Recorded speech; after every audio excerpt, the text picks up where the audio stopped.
Wow! Onion dosa. My choice is always onion dosa. Vegetable dosa. It's my choice. Podi dosa. My choice is podi dosa. Wow! Masala dosa. It's always my choice. Dosa வகைகளில் ஒவ்வொருவருக்கும் ஒவ்வொரு choice இருக்கலாம். ஆனால் எல்லா வகை தோசைகளுக்கும் ஒரே choice இதயம். வணக்கம். இது கிரைம் நடந்தது என்ன? கள்ளக்குறிச்சி மாவட்டம் கருணாபுரத்தில் 42க்கும் மேற்பட்டவர்களை பலி வாங்கி இருக்கிறது விஷச்சாராயம்.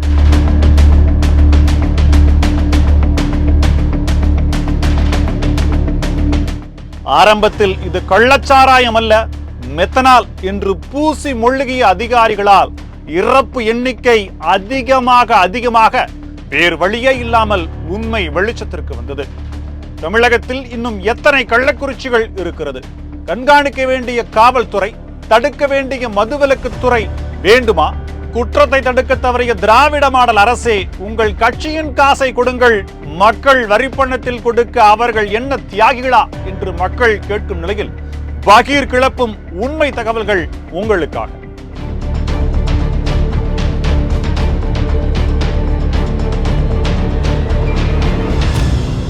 கடந்த திங்கட்கிழமை அதிகாலை 3 மணி அளவில் வயிற்று வலியின் காரணமாக கள்ளக்குறிச்சி மருத்துவக் கல்லூரி மருத்துவமனையில் அனுமதிக்கப்பட்டு சிகிச்சை பலனின்றி பிரவீன்குமார் பலியானார்.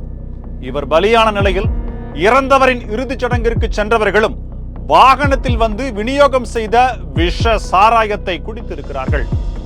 முதலில் உயிரிழந்தவருக்கு ஏற்பட்ட பாதிப்புகள் எல்லாம் தெரிந்தும் கூட நமக்கெல்லாம் எதுவும் ஆகாது என்று நினைத்து இவர்கள் விஷ சாராயத்தை குடித்திருக்கிறார்கள். பைக்கில் வந்த சிலர் கள்ளச்சாராயத்தை கொடுத்து துக்கத்தை போக்க இதை குடியுங்கள் என்பது போல பேசி விஷ சாராயத்தை விற்றிருக்கிறார்கள். சிலர் அது கள்ளச்சாராயம் என்று தெரியாமல் குடித்திருக்கிறார்கள், சிலர் தெரிந்தே குடித்திருக்கிறார்கள். சாராயம் விற்ற சிலருக்கு ஒரு கட்சியின் ஆதரவு இருப்பதாகவும் கூறப்படுகிறது. சுரேஷ் என்பவரின் மரணம்தான் தொடக்க புள்ளி. அங்கே வந்த பல பேருக்கு கள்ளச்சாராயம் கொடுக்கப்பட்டு ஒரு புள்ளியில் தொடங்கி 42 நபர்கள் இதுவரை பலியாகி இருக்கிறார்கள். கடந்த ஆண்டு மே மாதத்தில் மரக்காணம் மதுராந்தகம் பகுதியில் கள்ளச்சாராயம் குடித்து 30க்கும் மேற்பட்டோர் உயிரிழந்த நிலையிலிருந்து தமிழக அரசு விழித்துக் கொண்டு கள்ளச்சாராய விற்பனையை தடுத்திருக்க வேண்டும். ஆனால் அதை செய்ய அரசு தவறிவிட்டது. கள்ளச்சாராய வணிகத்தை தடுக்க தவறிய மாவட்ட ஆட்சியர் இடமாற்றம் செய்யப்பட்டிருப்பதும், காவல்துறை கண்காணிப்பாளர் உள்ளிட்ட அதிகாரிகள் பணி இடை நீக்கம் செய்யப்பட்டிருப்பதும் சரியான நடவடிக்கை தான்.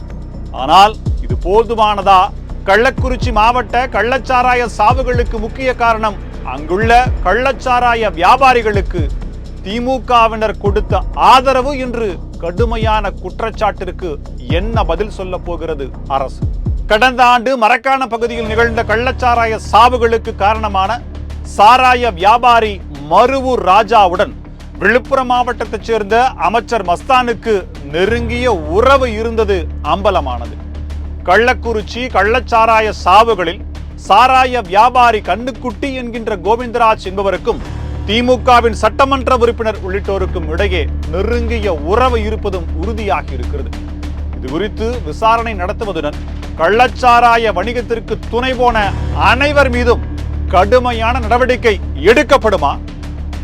ஒவ்வொரு ஆண்டும் கள்ளச்சாராய மரணங்கள் மாநிலத்தை துயரத்தில் ஆழ்த்தும் நிலையில் ஒவ்வொரு முறையும் அதிகாரிகளை மாற்றுவது, நிவாரணம் அறிவிப்பது உள்ளிட்டவைகளை நடவடிக்கைகளாக எடுப்பதையே ஆளும் அரசு தனது வாடிக்கையாக கொண்டிருக்கிறது.